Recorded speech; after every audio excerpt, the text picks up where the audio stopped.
So we'll go ahead and get started. Okay, so was anybody not here the first session other than you? Okay. She's with us, so I can call her out. I'm allowed to do that. It's, yeah. Okay, so 9 marks of a great leader. So I ended at number 6. Number 7, great leaders respect and honor their authority. Great leaders honor and respect their authority. Exodus chapter 4, verse 18. So Moses went back to Jethro, his father-in-law, and please let me return to my relatives in Egypt. Moses said, I don't know, I don't even know if they're alive. And then Jethro replies, go in peace. Now, obviously, I'm kind of literally taking snippets out of these, like, 2 chapters. So you'll need to go back in order to, be able to get the full gist of what's actually happening. But after God speaks to him, he doesn't just take off. He was working for his father-in-law Jethro, and he actually took the time to go back to his father-in-law and say, look, God spoke to me, God appeared to me, he gave me a mission, do you let me go? And so great leaders respect and honor their authorities. Great leaders, first of all, know who's in authority, they respect their authority, and they honor them. Moses could have easily just been like, hey, God spoke to me, peace out, sucker. And he could have left. But you know what? He didn't. Yes. He really didn't. And that actually really shows, the greatness of your authority is revealed in how you treat those who are above you. Right. Now, here's the kicker. The way you treat those above you will always inevitably become the way that those are under you begin to treat you. Yes. So however you want people to treat you, you best begin to treat those that are above you in the same manner.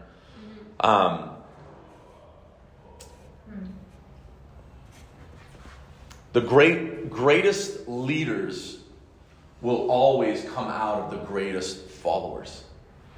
And if you can learn to follow those that are above you, if you can learn to submit, if you can learn to respect, honor,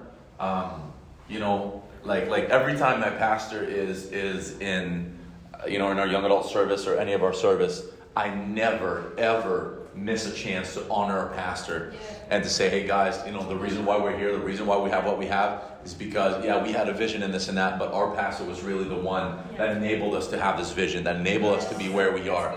And you know what? As youth leaders, youth pastors, learn to honor your leaders publicly, not just in quiet, but publicly as well. Learn to honor them, learn to, respect them. Never talk trash about your leaders.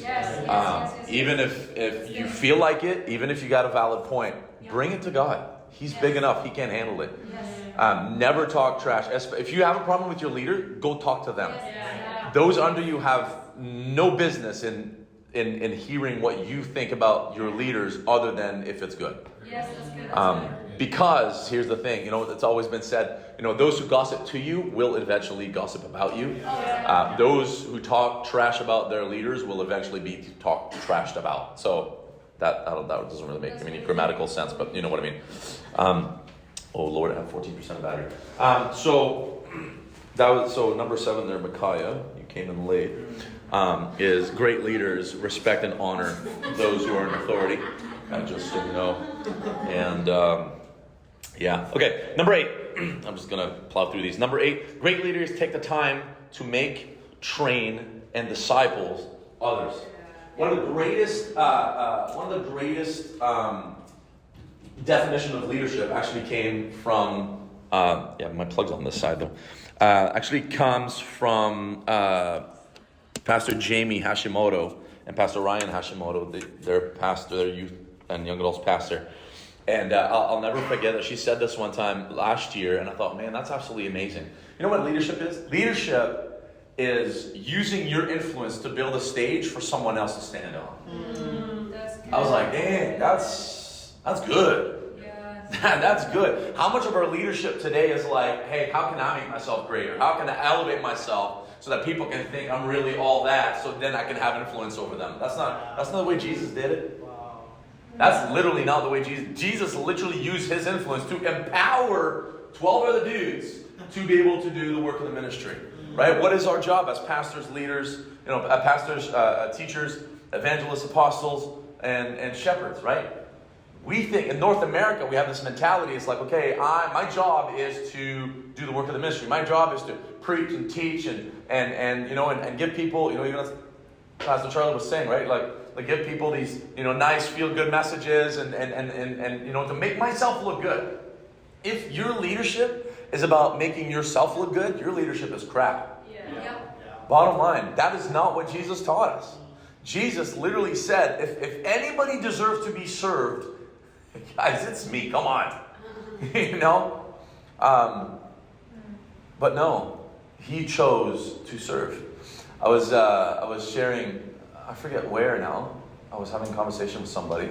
Oh, it was our young adults. Pastor Brian Davis was there this past Sunday and was preaching with our young adults and talking about, learning to say yes to the insignificant so that we can then move on to the significant. And the way to the significant is to say yes to somehow the insignificant. Basically being faithful in the small so that we can actually be able to handle the great things.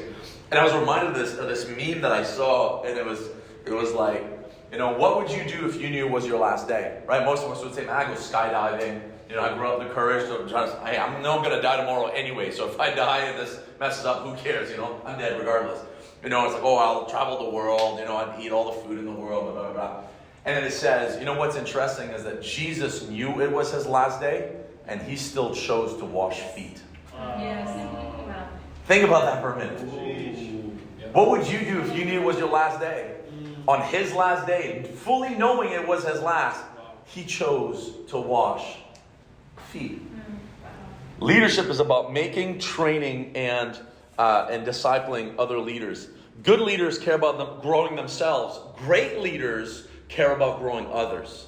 We all need a team in order to accomplish, more. Exodus chapter 4, verses 28. Moses told Aaron everything the Lord had commanded him to say. And he told him about the miraculous sign that the Lord had commanded him to perform. So Moses realized, okay, I realize I'm not that great. I need people around me. I need Aaron. I need people's help. So a good leader will grow themselves. A great leader will grow those that are around them. Leadership and leader is only as good as the leaders that he has around them. Leadership, it's been said, leadership's lonely at the top. But the bottom line is it's only lonely at the top if you don't bring anybody with you. I'm going to talk more about that in a moment in my second message there, so I'll just leave it at that. Leviticus chapter 26, verse 8. 5 of you will chase 100, and 100 of you will chase 10,000. And all your enemies will fall beneath your sword. If you do the math, it doesn't really add up. What's the point? We're more powerful together. You as a leader will always become the lid of your organization. You will always become the lid of your ministry. If you're the smartest person in the room, find another room to be in. Yes. A good leader is not scared of people that know more than them, that are more gifted than them, that are more creative than them. If you are the smartest person on your team, you're as big as your team will ever get. You're as smart as your team will ever get. You're as creative as your team will ever get. Again, I'll talk more about that in a bit. But for the church to grow, our leadership capacity needs to grow. Leadership is like a cup. You can only hold so much water in a cup. So if you want more water, you don't put more water in the cup. You get a bigger cup, right? By bringing people around, by helping not only to grow your own capacity, but to grow others' capacity, what you're doing is you're getting more cups. So yours is full, but now you can begin to overflow in other people's, and then also begin to overflow in other people. Remember, the gospel is, and the heart of discipleship is not, raise other people up. Is raise other people up that will raise other people up, that will raise other people up. Your legacy is not your children. Your legacy, true legacy, is your grandchildren. Right. True legacy is not this generation, but the generation following. And I think so many times, that I always say this, but the greatness of a leader is only ever truly known once that leader is no longer around. Unfortunately, so much leadership, especially be careful the leadership books that you read, a lot of business leadership is all about growing yourself and making yourself great. The problem with that, it was Simon Sinek, I think, that wrote Leaders Eat Last and Start With Why. And he talks a lot about that very thing, capacity. Oh, no. Sorry. No, it was, those books are great, but it was Jim Collins, Good to Great. He He talks about level 5 leaders and level 1s and different level leaders. And he says there's a lot of leaders that will get called in to these failing companies to kind of fix everything. And they come in and they fire people and they hire people and all of these. Did you bring me something?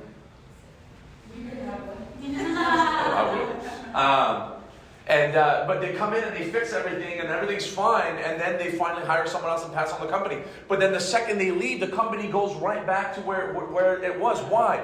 They kept their greatness within them. They made themselves great. That's not what leaders do. True leaders make others great, so that when they're no longer around, guess what? Their legacies can carry on. That's exactly what Jesus did. Jesus' legacy and Jesus' trueness of leadership was the fact that it didn't die with him. Yes. It continued on. In fact, look at the scriptures. It blew up the second he was gone. Yep. It flourished the second he was. If you do your job right and you empower those under you properly, the second that you're no longer around, they should be like I'm just going to use John for an example. My ceiling should be your floor. Yes. If I do my job right, my ceiling as a leader should be his floor as the leader under me. Yep. As the one taking over youth ministry and stuff. My ceiling should be his floor. The problem is that very often leaders keep the ceilings for themselves. And they say, you know what? I invested in myself. I've done all this. Now you got to do the same. See, all the potholes and all the mistakes and all the garbage I had to go through, if I'm a good leader, he shouldn't have to go through them. Because I should pass on the wisdom to say, look, be careful with this, be careful with this, be careful with this. You know what? I tried that. It didn't work, so don't even waste your time. You go and try something new. That's what leaders do. Leaders empower. For you guys that just walked in, the last two that you missed, point 7 was great leaders respect and honor their authority. Exodus chapter 4, verse 18, when Moses goes to Jethro and asks him permission to go back to Egypt. And the bottom and the premise of that really is that the way you treat those that are above you will always inevitably become the way that those under you will end up treating you. So how you want people under you to treat you, treat those that are above you in the same way. And then the one that I'm just finishing right now is point 8. Great leaders take time to make, train, and disciple others. Great leaders take the time to make, train, and disciple others. In Exodus chapter 4, verse 28, Moses told Aaron everything that the Lord had commanded him. So basically, he passed on everything that he knew with Aaron so that the two of them could then go and do what needs to be done. Good leaders care about growing themselves. Great leaders care about growing others around them. I alluded to this, but 2 Timothy chapter 2, verse 2, you've heard me teach these things that have been confirmed by many reliable witnesses. Now teach these truths to trustworthy people who will be able to pass them on to others. We all need someone that is teaching and training us, but we also all need someone that we are teaching and training. There needs to be an intake and an outflow. The reason why the Dead Sea is called the Dead Sea because nothing can live in it. The reason is it is the lowest it's the lowest place on earth below sea level that is not underwater. And you have the Sea of Galilee in contrast, which is thriving. Like anything can live. Like it's flourishing. It's beautiful. Now what's interesting is that the Sea of Galilee, there's an intake and an outflow. And the outflow, which is the Jordan River, actually flows into the Dead Sea. It being the lowest place on earth, there is nowhere for the water to go. But because of the heat, the water evaporates, leaving behind all of the minerals, all of the salts, and all of that stuff, which is why nothing can grow. We all need a healthy intake, and we all need a healthy outflow. If all you have is an intake, no outflow, you're going to stagnate. You're going to be, you're going to be spiritually fat. You're going to be, and that's the problem. Is a lot of our churches today. So we have a lot of people that are spiritually well fed and very, very, very badly spiritually. They're not exercised. Right. And so you got to make sure that you feed yourself, but you got to make sure that goes somewhere as well. Or you can be the opposite. If all you have is an outflow, we were talking earlier this morning, but you don't have an intake, you're going to dry up. Yes. So you got to make sure that you have a healthy intake and a healthy outflow. And if you have too much coming in, open up how much you're giving out. But if you have too much going out, make sure you intake, everything in. I forget who said this, but they said, I'm so busy today. Like, I have so many things on my plate that, like, I have to spend at least a minimum of 3 hours in prayer today. Because it's like, but today's like, man, I got so much to do. Like, I'm going to cut my prayer time short. It's like, no. It's like, Too Busy Not to Pray. It was a good book by Bill Hybels way back in the day. Okay, let me skip all of this. Blah, blah, blah, blah, blah, blah. Okay, point number 9. Great leaders obey God. This is all good and nice. But if you can't learn to actually obey God, you can hear God's voice. You can read the word all you want. You can beg God's presence to show up. But if you, at the end of the day, are not obedient in said things, it's useless. It is useless. Exodus chapter 4. So great leaders obey God. Exodus chapter 4, verse 29. Then Moses and Aaron returned to Egypt, called the elders of Israel together. They actually did something with what God told them to do. Moses didn't just listen to the instructions of the Lord. He obeyed them. The Bible said that he went to Egypt, met the leaders of Israelites. He obeyed. Now, it's not enough just to hear scriptures. It's not even enough to just memorize scriptures. I think sometimes we put so much emphasis on memorizing, but not enough on obeying the scriptures. Our pastor shared a story years ago about, I'm just going to make it my own, but he shared something similar to this a while ago. Let's say I have 3 kids. Let's say my eldest, Claire, she's old enough. She's 7, she's going to be 8 in January. Let's say I were to tell my daughter, Claire, I want you to go clean your room. It's a mess. Like, it's a mess. Looks like something exploded in there. Just go clean it up. Okay, Daddy. And then she goes.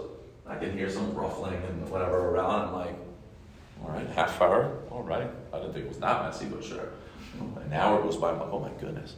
So she finally goes down. It's like, I got it, Dad. What do you mean you got it? You cleaned your room? Oh, no. I memorized what you said. Listen, Claire, please go upstairs and clean your room. See, I got it. I don't want you to memorize what I said. I want you to go do it. But that's exactly how we treat the Word of God sometimes, isn't it? It's like, hey, God, look, go and make disciples of all nations, baptizing them in the name of the Father, the Son, and the Holy Spirit. That's great. When was the last time you baptized somebody? When was the last time you trained somebody? When was the last time you actually spend the time to actually invest in someone's life?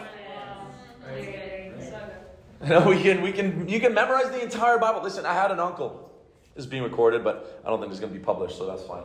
But I had an uncle. Hated the guy. He was something special. Everybody's got one of those uncles. Like, he was just like, any way that you could like scam the government, like dude was just good at it. And like, he's one of those that you're like, oh shoot, we're related.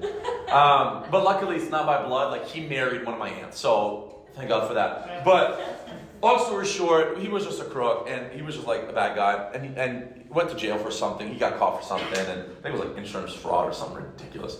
So anyways, he went to jail for a while, and then I became a Christian, and this was quite a few years before I became a Christian, and obviously he was out and stuff, and real rough dude. But I became a Christian. I started telling him about Jesus and share my faith with him and this and that. Oh yeah, I've read the Bible. I had nothing to do. You can't have anything, but they'll let you have a Bible in prison, which I'm like, that's great. I don't know if they still do, but they did back then at least. And he's like, yeah, I read the book cover to cover. And I'm like, you read the Bible? He's like, yeah, I read it cover to cover. I'm like, then why are you such an idiot? Like, why are you such a crook? The problem is that he may have gotten into the Word, but he completely failed in allowing the Word to get inside of him. Yeah. And we have entire generations of people that's exactly their failure. They'll get in the Word, but they never actually allow the Word to get inside of them and to change them. You want to lead a successful youth ministry? It overflows out of the success of your life. It's so, again, successful ministry overflows out of the overflow of your life, which comes out of the overflow of your own personal relationship with God. So bottom line is, you must obey. Look at your neighbor and say, obey. Obey. Cool. All right. So that's that. Now, second message. Okay, I'm going to share with you 1, 2, 3. I just keep adding to this list. 1, 2, 3, 4, 5, 6, 7. Okay, it was 6, but now it's 7. So, 7 things I wish I knew before I started ministry. 7 things I wish I knew before I started ministry. And I'm just going to go ahead and just kind of spit facts, and then depending how excited I get, meaning how far I get, I'll see if there's any time for Q&A at the end if you guys have any questions to ask or anything like that. The first thing is this: build a team. Build a team. Again, as I said earlier, a leader is only as good as the people that he surrounds himself with. First thing you should do as a leader is figure out what you're good at, figure out what you suck at. Yes, great. Figure out what you're good at, figure out what you suck at. Now here's something very countercultural. They'll tell you, figure out what you're good at, figure out your strength, and then figure out your weaknesses, and then fix them. Yeah. Get better at it. I would say don't. Don't waste your time. They're weakness for a reason. Yeah. But what you suck at, someone else thrives at. Yes. So it's not about learning to be better at your weaknesses, because you should actually invest more in what you're good at so you can be even better at what you're already good at, and allow people to thrive in where you're not as good, because that's exactly where they're good at. So it's not about trying to be better in where you suck. It's surround yourself with people that are better than you in those areas, and that can actually support you in those areas. Years ago, I hate admin. I hate paperwork. I hate filing stuff. I hate numbers. Like taking attendance. Like, oh, it's the worst thing in the world. Like, I hate just so many tedious things. Like give me a microphone, give me a topic. I'll talk your ear off. Like, I don't care. Like, I would just allow me 5 minutes to fire myself up about something, and I will not shut up. Like, whatever it is. And if I like it, or if I can, But anyways, not everything. But I hate admin. And in the back of my mind, I was like, okay, this is my cross to bear. This is what Jesus meant when he said, pick up your cross daily, deny yourself and follow me. He's like, okay, admin work. Like, that's what it is. And then, so I'm like, I hate admin so much. But in my mind, I'm like, I hate admin work. Everyone else must hate admin work. Like, that's come on. Like, who really loves admin work? Like, how is that even a possibility? And then it dawned on me one day, when one of our youth leaders approached me and goes, why do you do this? Oh, it's, I got to do it, whatever. It's like, why don't you let me do it? I was like, no. No, don't worry about it. I'll do it. And I'm like, so in my mind, I thought, because I hate admin so much, everyone else also must hate it. Therefore, I'm not going to throw onto someone else something I hate so much. Like, I'm not going to like punish you with my admin work that I hate so much. But she's like, no, I love doing this stuff. And it was like this light bulb when I was like, you love admin work? And then literally in that moment, it's like God spoke to me and was like, this whole time that you've been literally suffering yourself and like punishing yourself, doing something that you don't like, you've actually been holding back someone else from thriving in an area that she is good at. I was like, oh my gosh. That was like one of the biggest revelations ever. And then from that time on, I'm like, okay, I don't like this, I don't like this, I don't like this. Who wants this one? It's like we're doing like a full NFL draft. Okay, who wants this? I'll take that. So as a leader, don't fall for the lie that you got to do it all. Right. Just because you're the leader doesn't mean you have to do it all. Right. And by doing it all, you're actually robbing some people from actually stepping into what God created them to do. Yeah. Like that God actually gifted them to do. You're robbing them from doing that by trying to do it yourself. So try to figure out what you're really good at. Try to figure out what you're not so good at. Like, and that's one thing I told John. I said, listen, you're strong in the Word. You're strong in this. You might not be as strong in, fun or chaotic, whatever. Surround yourself with chaotic people. Surround yourself with people that, that love games. That, what was that thing yesterday? I love games. Talk to someone new. And I'm not here for myself. So find someone that loves games and that is crazy and that whatever. Surround yourself with those people. You don't have to do it all. Is that good? Yes. Don't be scared to surround yourself with people who are actually smarter than you, more creative than you, more talented than you. And it really all boils down to this. You'll only be as a great leader as you're willing to be humble as a leader. Because to the amount that you're willing to be humble is to the amount that you're willing to bring people that might actually be better than you at certain things. And guess what? Who's going to benefit? Everyone. Yeah. They're going to benefit. You're going to benefit. The kids are going to benefit. The young adults are going to benefit. The ministry is going to benefit. The church is going to benefit. Don't be scared to get people around you that are smarter than you. If you're the smartest person in the room, I said that earlier, you will never grow, and your ministry, you'll never grow. You'll actually be the lid of that organization or that ministry. And one last point for this, don't be scared of smart ideas.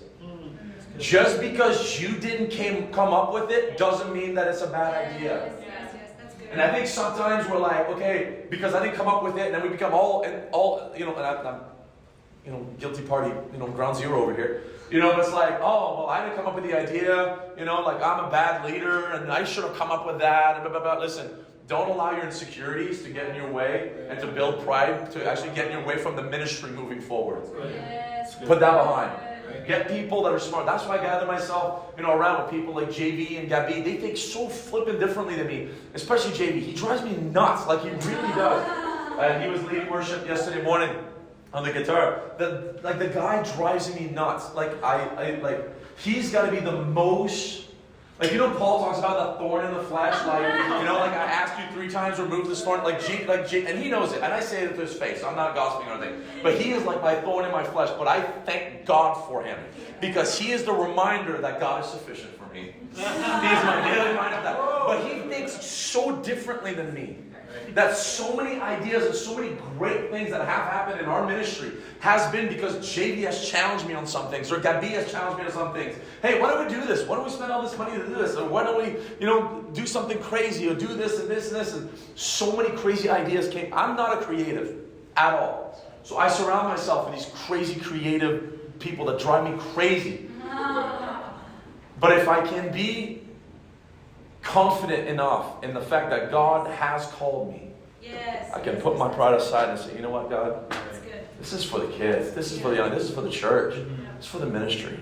Learn to put that aside. Okay, second thing is this. Leadership is reproduction. So the first thing is learn to build a team. I wish someone would have told me that early on. Leadership is reproduction. Again, you don't have to do everything. Delegate, delegate, delegate, delegate, delegate. Look at your neighbor and say, delegate. Just because something has to get done doesn't mean that you are the one that has to do it. Delegate. Again, your team and your personal leadership is a cup. The only way to put more liquid is either to make the cup bigger or to get more cups. The more you grow your team, the more cups you get. Okay? So you can grow yourself, but the faster way to even reproduce and the faster way to be more effective is actually to grow the team. Learn to work yourself out of a job. I heard this said one time. I still don't really know what it means, but it sounds cool. If you keep working yourself out of a job, you'll never be out of a job. Right. I think what it means is that the more people that you learn to delegate, the more people you become over. Therefore, the more people you're managing, therefore, the more indispensable you become. Right? It's not you doing it, but it's you doing it. So, work yourself out of a job. Learn to do only what you can do, and let other people do what other people can do. And this is kind of a weird one that I very often fight with, because there's certain things that plenty of people could do, but I really like to do. But then, if you really want to grow, you got to learn to let go of some of the things. If you're a control freak, get out of youth ministry. Everyone will be better for it. By the way, this is like kind of a fancy word to wrap up this point. Is discipleship. Learn to do life with people. Learn to raise people up. Like, hey man, I want to teach you how to do media. And I need a guy. I can't be on the media and preach at the same time. But hey man, let's sit down and let's learn this thing together. And by the way, how are you doing? How are your parents doing? How are you doing in school? How's your relationship going? How's your fiance doing, or your whatever, depending on what age you're at. Right? That's called discipleship. So we're not just called to create programs. We're called to grow people. Yeah. We're called to grow the kingdom and to grow in numbers, but also to grow, in maturity and character and capacity and all these things. Number 3, learn to create margin. This is like, don't tell your senior pastors I told you this. Learn to create margin.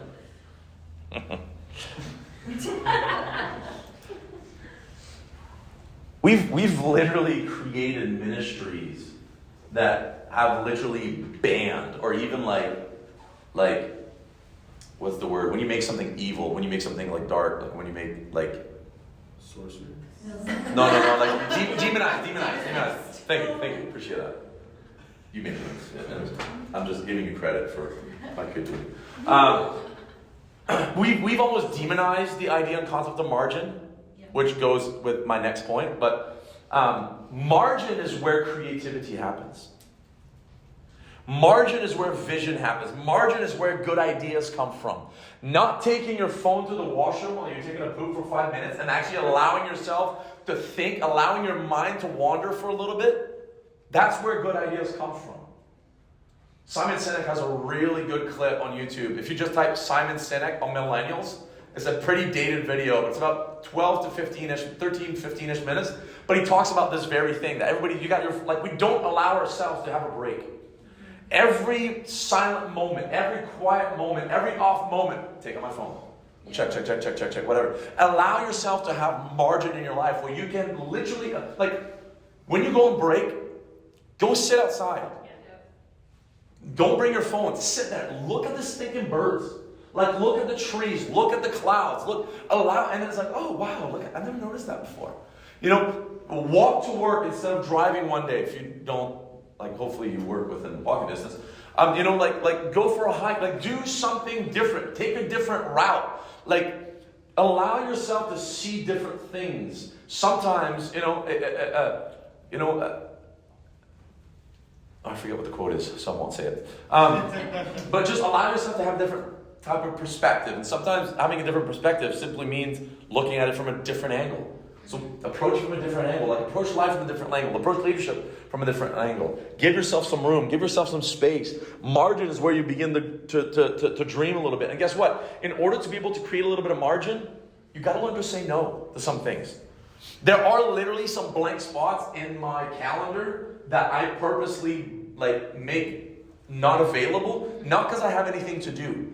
Because I don't want anything to do.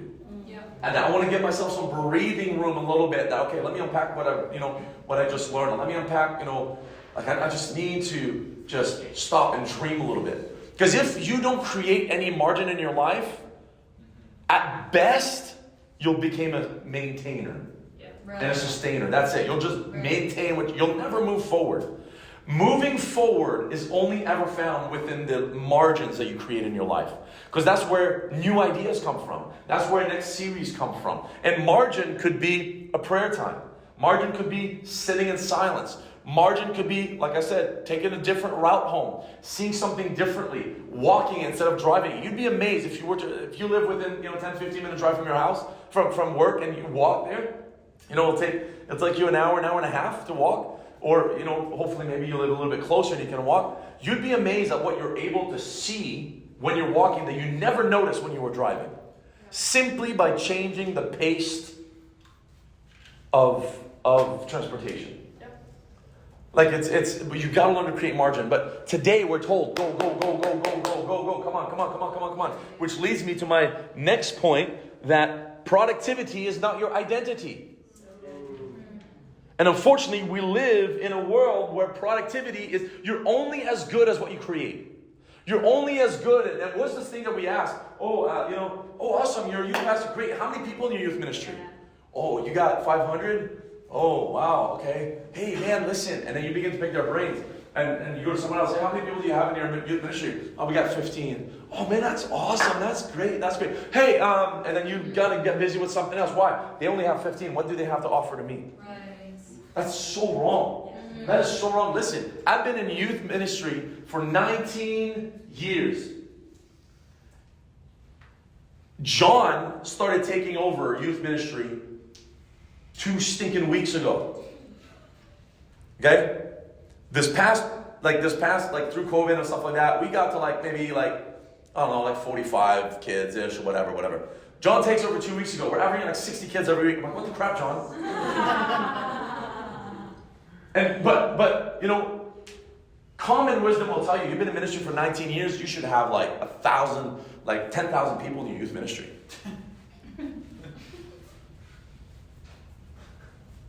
Well, I suck. Now, we've had times where we've had 150 kids, 200 kids. We've held conferences with 300, 400 people, whatever. And it's gone up and down, up and down, up and down. Listen, I started youth ministry. When I was in youth, we peaked, like on average, not an event, not whatever. We peaked at 149. That was the highest that we've ever had, but it was on a normal weekend. So we averaged about 135-ish. Some things begin to happen. Some kids start to go. In the middle of this, the transition happens where I take over. This was in 2006. By 2008 was the absolute lowest point in my ministry. It was Labor Day weekend in September 2008. I had 5 people in ministry in youth that night. I had myself, my wife, 2 leaders, and 1 youth. That brought me to my knees, man. And it's in these moments that you begin to question, did I hear right? Am I called for this? Am I, Which leads me to my last point. I'm literally jumping a bunch of stuff, but I'm going to go back to it. You need to learn to define what success is. You need to learn to define what success is. How do you define success in youth ministry? What's a win? What's a success for you guys in youth ministry, young adults ministry? What would you say is a success? When the kid comes and hugs you. When a kid comes and hugs you. Yes. Yes. Anybody else? What's a success in your youth ministry or your young adults ministry? Salvation. When people get saved. Hey, how do you know it's a good day when someone gets saved in your youth ministry or young adults ministry? Come on. That's a success. Yeah. When people don't want to leave. When people don't want to leave, oh my gosh, that's the best feeling in the world. When you have to kick people out because it's late and you're like, I know you're loving it and I hate to do this, but guys, you got to go home. It's 3 o'clock in the morning. Please leave. I got to go. Hey, that's a good day. Someone else. I need 2 more. Kids praying for each other. Kids praying for each other. That is flipping glorious. When you can get kids to actually take on what you've given them and see them apply it, you're like, yes, they heard me. This is so good. That's good. One more. Yeah, I was going to say when kids show up to prayer, like pre-service. Yes. More than just yes. That's great. You know what's interesting? None of you said reaching 100 people. Reaching 500 people. You need to learn, if you want to be able to have a good, healthy self-leadership type thing as you move forward, you need to learn to define success properly. What is success? And you know what? Success might vary from ministry to ministry, but you need to have what is success. So when the enemy comes and say, bro, you have the same 15 kids that you had last year, and be like, yeah, that's great, but I'm not trying to reach 1 billion kids. Though we should all want to grow. You know what I mean? Like we should all want to grow. We should want to have more people there. We should want to have people saved so then they get excited and they bring their friends and we grow. That's a natural part of it. But if that is literally your definition of success, well, guess what? It's a horrible one. Because here's the thing. And this, take it for what it is. But this is the truth. It's easy to draw a crowd. Get free food. A lot of free food. Buy an iPad and say you're going to do a draw and someone's going to win an iPad. I don't know, whatever. It is easy to draw a crowd. We're not called to draw crowds. We're called to shepherd people. Right? Pastor Doug went over this yesterday very, very extensively. We're called to shepherd people. Success in the youth and young adults ministry is not how many people you gather. Though that's great if more people come. But are they being discipled? Are they being shepherded? Are they actually growing? Or is it the same people that are in the same place as they were 5 years ago? They've got the same bad maturity, the same bad character, the same whatever, and they're not more fire than... if all you have is 15 kids, but they were here last year, they didn't want to be there, and then a year later you got the same 15 kids, but they're on fire for God, and they want to be there. Guess what? That's success, guys. Yeah.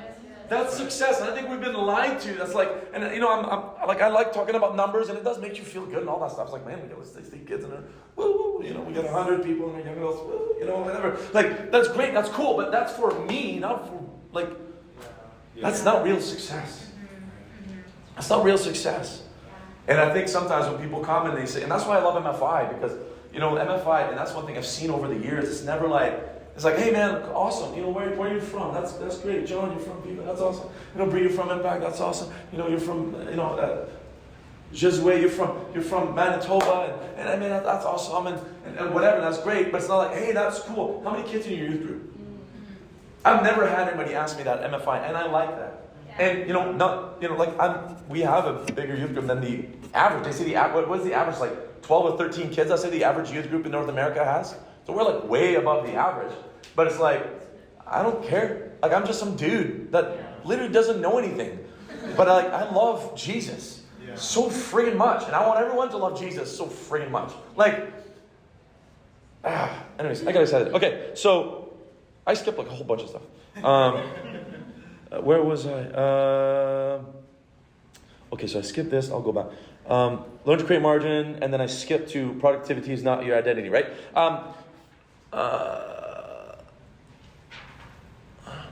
The first thing that we think of when we get in the morning is, I didn't get enough sleep. I don't know about you, but I was literally thinking about that this morning. And statistically speaking, the last thing that we think of when we go to bed at night is, I didn't get enough done. Get comfortable with the idea that you'll never be able to do everything you wanted to do. And stop beating yourself up for it. Know what God expects of you and do that. Again, you can learn to define success in ministry, but you also need to define success personally as well. What does it mean that you had a successful day today? Well, I didn't kill myself. I was able to make someone smile, and I was obedient to Jesus today. Like I shared my faith with somebody. God really put on my heart, and I did that. I don't know whatever your success. I'm just throwing things out there, but it's like, what is your success? And at the end of the day, learn to, as you lay your head down at night, say, God, are you proud of me? Because what you feel about yourself and what God feels about you, I can guarantee you, is probably very different. Learn to lean on what He thinks about you and how He feels about you more than how you feel about yourself. You'll be a lot happier. A lot happier. Part of this, productivity is not your identity. Don't compare yourself. Don't compare yourself. Do not do yourself the injustice of comparing yourself. Because how many people you can draw to your youth group or young adult if you're smack downtown Toronto? And how many people you can draw in your youth and young adult when you live in the middle of the boonies, Harrison, Minto, wherever down there, where people have to travel 3 hours just to get to your church? Your numbers are probably not going to be the same. You're doing yourself a disservice if you're comparing yourself with someone. You don't have the same resources they do. You don't have the same people, the same culture, the same everything that they do. So it's unfair. Compare yourself to yourself. Where was I 3 months ago? Have I grown? Where was my ministry at 3 months ago? Have we grown? Compare yourself to yourself, not to anybody else. If you really love the comparison game, just open your Bible. If you want to compare yourself to something, okay, am I doing what God has got? And sometimes, so many times, I'll preach and I'll have an event and I feel like an absolute failure. I'm like, oh my gosh, I was expecting 5,000 people to show up, and all we have is like 190 kids. It's like, oh man, blah, blah, blah. But then at the end of the day, it's like, God, was I faithful to what you've asked me to do? So good. That's good. God, was I faithful with what you put in my hands? Was I faithful with the word you gave me? Then if yes, great.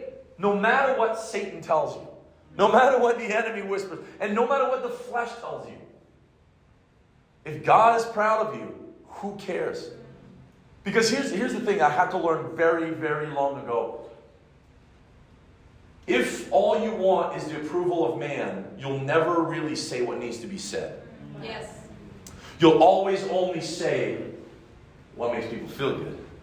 And what are going to make people come to you afterwards and say, man, that was an amazing word, that was a great word, that was a great word. So when I go home, after I preach on a Sunday, or after I preach on a Friday, or whenever I preach, I go home, especially if I feel like absolute crap and I feel like I absolutely bombed. I'm like, God, did I say what needed to be said? That's good. People weren't lining up to give me a high five and a handshake and a hug of like, that was such a good word, Pastor. Because more often than not, the more challenging ones, the one that they really need, and the one that will actually change their lives, are going to be the ones that they're not going to tell you, thank you for that. Yes. Until maybe a few weeks down the road, or even maybe a few months down the road. Yes. I'm sorry to say it, but youth ministry, young adults ministry, junior youth ministry are some of the most thankless ministries there are. But you know what one of the most rewarding thing is when I get a phone call a year, 2 years, 3 years, 4 years, 5 years down the road. Hey, Pastor Phil, I don't know if you remember me, but you know I left group, or you know I wasn't, you know, like you know here I am now. I'm serving the Lord. I have a buddy of mine, Emmerich. He was like, talk about kids that will give you headache. We went to camp one year. Father have mercy. We went to Summer Tribe. We joined. We joined CLC for their youth camp, and this guy was a mess. And he didn't have his health card, and it was a bunch of stuff, whatever. He's like, oh no, I'm gonna get it. So anyways, he apparently got his health card, and then so he filled out the whole application. He got his health card there, and I'm like, okay, let's go to camp. And I just got this weird feeling. I think he's lying to me. I took his form. I Googled the health card number. The health card number he gave me is the sample health card number on the Ontario website, which is like an Asian female, age 35. So I corner him at that camp. I said, Emmerich, listen, this is your health card number, right? He goes, yeah. I'm trying everything to give him an out. Like, just tell me the truth, man. He's like, not telling me the truth. I'm like, that's great. How old are you? Oh, I'm 17. Great. Are you sure you're not 35? It's like, no. Why? Oh, I'm just checking. Are you're male, right? Yeah. I'm like, you're black, right? He was a black guy. I'm like, are you sure you're not an Asian female? It's like, what are you talking about? So I show him the thing. I'm like, you're a freaking liar, man. I'm like, I'm going to call your mom. You're getting out of here. So anyways, I was so mad. I was so pissed. I was so mad. Anyways, I called Pastor Mike. I said, Pastor, what am I doing? He's like, well, he's already there and blah, blah, blah, blah. I was like, okay, fine. But I said never again. But this was just the type of guy he was. Anyways, about 4 or 5 years later, he reaches out to me on Instagram. He's living in London. He's a recording artist. He's married. And he's like, on fire for Jesus. Like on fire for God. And but it's those things that years down the road, you're like, that's success. And that makes it so worth it. Yeah. Just because your kids don't tell you thank you every week doesn't mean that they don't appreciate it. Yeah. Sometimes they're just a little too prideful to actually tell you that you are actually changing their life. Keep going. Young adults, same thing. Busyness does not equal importance. Already said that. I forgot who said this. I think it was Robert Madu years ago that said this. It says, comparison is the weapon of mass destruction and mass distraction. If you get yourself caught up in the comparison game, you'll actually be more focused on what other people are doing than what you should be doing. Yeah. And the problem with this is that while you're trying to see what other people are doing, you're failing at actually being who God's called you to be. Yeah. Be careful with that. It is a trap. It is a never-ending trap. Okay, next one. Never stop growing. The older you get, the more you'll realize that you actually don't know much. When you're young, you're like, I know everything. You know, when you're young, when you're teenagers, my parents are idiots. They don't know anything, right? And it's they're so irrelevant. They don't know. They don't know. And then you become a parent, you're like, I don't know anything. And you look back, you're like, oh my gosh, my parents knew so much. Why was I such an idiot? But the more you grow older, the more you realize how much you actually don't know. But never stop growing. It was a great book is, I don't know what it's called. Something. Let me find it right now. It's by Howard G. Hendricks, and it's called Teaching That Changed Lives. I think it's what it's called. Teaching That changes lives. Where is it? Let me double check that for you. That's correct. Teaching to Change Lives by Dr. Howard Hendricks. There's a quote in there that he said, the law of teaching is this: the moment you stop learning, you stop teaching. And I love that because it's never stop growing. Read books. Leaders, your dad says that all the time. Pastor Gary was one of the guys that was instrumental in my life to really challenge me. And he would always say this: leaders are readers. Leaders are readers. Leaders are readers. Years ago, Pastor, I forget his name. He was the youth pastor for Mike Cervello in Utica. Sweetheart. I'll forget his name. Anyway, Mark Schilling. Pastor Mark Schilling. Pastor Mark Schilling years ago challenged me. He says, you should be reading a minimum of 12 books a year. 1 book a month. So if it's a 30-page book, that's 10 pages a day. What is that? It's 10 pages a day. Sit on the toilet instead of being on your phone, you read a book. Depending on how long you poop, then you could read even more. So he said 1 book a month, 12 books a month, 12 books a year. And I took on that challenge. Long story short, I had a very late start, and I ended up, and I never ever read. Like in school, I never read. I hated reading. And I never actually really read until I actually became a Christian when I was 17 and I started reading the Bible. And but it's just up until a few years ago, I just literally started reading, and I started reading, and I just fell in love with reading. But I want to challenge you guys, read. If you don't have time to read, you're too busy. Yeah. If you don't have time to grow, you're too busy. Read books, listen to podcasts, listen to messages. Because here's the deal. In youth ministry, you don't need to reinvent the wheel. Everything that pertains to youth, young adults ministry, juniors ministry, I can guarantee you is most likely have already been invented.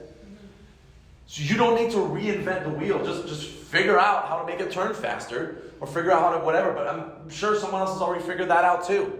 So glean from people, learn from people, and don't just read from people you agree with, and don't just read from people you like. If you only read from books that you like and that you agree with, you'll never learn anything. Learn to read from people you don't agree with. Learn to read from people that think differently than you, that maybe have a different, to some, be careful with this, but different theology than you. To challenge yourself, not to kind of mess up with your theology, but to challenge yourself. So that if someone comes up with that argument, then you know how to stand up for, and battle it properly because you've actually studied it. Now, don't get an over, kind of unhealthy fascination with things. But years ago, I read Rob Bell's Love Wins. Man, I was screaming and crying and just yelling at this book all the way through. And I had a buddy of mine. I was reading it on the way to speak at it was a Sunday I spoke at Harvest years ago. And a buddy of mine, David Prashad, was driving so I could study and stuff. And I was reading the book, and I was reading it to him. I was screaming in the car. He was laughing at me because of how much the book was stupid. And it was so wrong. And it's just so bad. I had to give it a 1 star only because a 0 star was not an option. It was so bad. But because of that, I've now been able to grow more in my understanding of why some people think that hell and heaven is not really a thing, that hell is not an actual thing, and that everybody goes to heaven. But now I can debate it. Why? Because I actually spent the time to read it. Not to change my view on it, but to learn as to why some people might think that way. Right? Learn, if like most of us are probably, Arminists, like free will-ish, more bending towards that. Learn to read from some Calvinists. Learn to read from some people that think that, everybody's predetermined and all that kind of stuff, and you don't actually get to live your life because it's stupid. So, anyways, but learn to stretch yourself. Okay, I got 4 minutes. I can do this. Okay, I said that one. All right, last one. Intentionally cultivate healthy friendships. That's good. Intentionally cultivate healthy friendships. If you are a youth leader, a youth pastor, a young adults pastor, a junior youth pastor, you should have a minimum of 2 to 3 people that you talk to on a regular basis, meaning like minimum once a month, that are also in the same ministries that you're in. There's no reason why you need to do ministry alone. People say leadership is lonely at the top. It's because you didn't bring anybody with you. For years, Pastor Paul Lecaye and Pastor Nathan Harper, which are the youth pastors in those 2 churches, were and I every week on Tuesday we had a Zoom call together, the 3 of us. Hey, how are you doing? How's your ministry? What was a win this week? What was a fail this week? How can I pray for you? And we spend each other, and it's like, hey man, I'm going through this right now. Oh bro, we went through that like a year ago. Here's what we did. And you support one another. You challenge one another. You resource one another. There's no reason why any minister should ever minister alone. Get yourself some healthy friendship. And here's the challenge. Here's what I want. Before you leave, I want you to exchange phone numbers with at least one other person from another church that's leading another ministry. And then I will challenge you. Text them. Hey, how you doing? Hey, can we meet? Can we meet over Zoom? Listen, COVID did wonders. Like it allowed us to open ourselves up to this whole entire internet world that we just didn't know existed. Zoom and FaceTime and all that crap. So, do a Zoom meeting with somebody. Not to, expose or anything like that, but Karen and I meet every month, almost every month.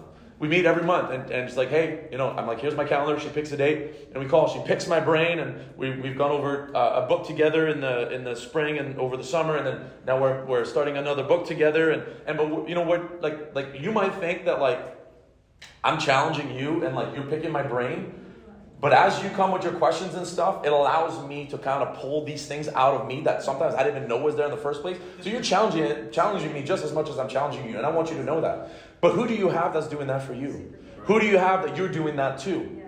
Right? You should, and I want to challenge you. Don't leave this place without getting at least one new person's phone number that's in a similar ministry than you at another church. Make friends with other youth pastors, other young adults pastors. That's it. Any questions about anything I said? Anything you didn't agree with, you want to challenge me on, fight me on? Anything you want to add? Anything you want to... Maybe something I didn't touch, or something I touched, like, hey, can you expound on that, or whatever? We have 1 minute. It's good. So good. It's good, yeah. Going once? Going twice? Sold. Okay.